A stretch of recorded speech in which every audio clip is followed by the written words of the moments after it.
حق ہے ولایت فقی مومن کی آرزو، اسلام اس سے زندہ ہے دنیا میں چار سو، جس کو خدا رسول سے الفت ہے مومنوں، وہ اس کے لیے کرتا ہے ایمانی جستجو، ظالم اس کے ڈر سے میدان سے دوڑ سکتے ہیں۔ چوتھا طبقہ نبی اکرم نے فرمایا التجار، تجارت کرنے والے، مالدار، صاحب حیثیت لوگ۔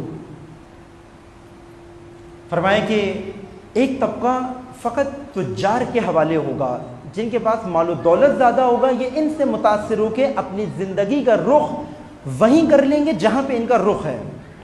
اگر تجار امانت کے بجائے خیانت کرنا شروع کر دیں، یہ تجار، یہ مالدار، یہ دولت مند نہ فقط عوام کو بلکہ علماء کو اپنی قیمت لگا کر خرید لیں گے۔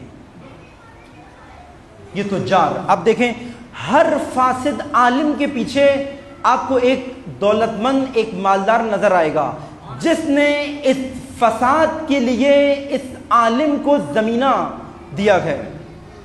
کوئی عالم دیکھیں جس نے فساد معاشرے میں پھیلایا، وہ بغیر کسی مالدار کی مدد سے نہیں پھیلا سکتا۔ اور اگر حق پھیلایا ہے، اگر دین پھیلایا ہے، اس میں بھی تجار کا کردار ہے۔ بہترین مثال حضرت خدیجۃ الکبریٰ سلام اللہ علیہا کی درود بھیجو۔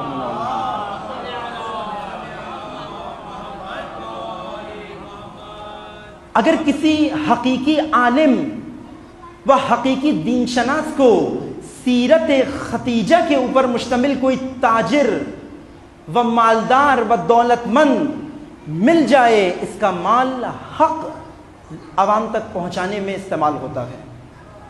لیکن اگر کسی فاسد و فاسق مالدار کسی عالم کی کمزوریوں سے فائدہ اٹھا کے اس کو جہت دے کے اپنے فساد کے لیے استعمال کرے، تو MI6 آپ کے لیے بہت بہترین مثال ہے۔ MI6 برطانیہ کا وہ ادارہ، انٹیلیجنس کا ادارہ جو علماء کو خرید رہا ہے، مرجعیت کی سطح تک علماء کو خرید رہا ہے۔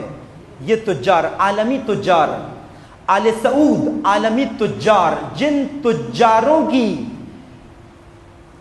ہاتھوں میں آج علماء گرفتار ہیں، علماء سو، آج پوری تکفیریت کے علماء MI6 یا آل سعود ان تاجروں کی مال کی مدد سے دنیا میں فساد پھیلا رہے ہیں۔ رسول اللہ 1400 سال پہلے بتا رہے تھے کون خواص ہوں گے کہ جن کی وجہ سے فسق و فجور پھیلے گا، اور اسی کی برعکس اگر آپ دیکھیں تو ہمارے پاس بہترین مثال زوجہ رسول اللہ کے اندر موجود ہے کہ اپنا تمام مال حق کو پھیلانے کے لیے خرچ کیا۔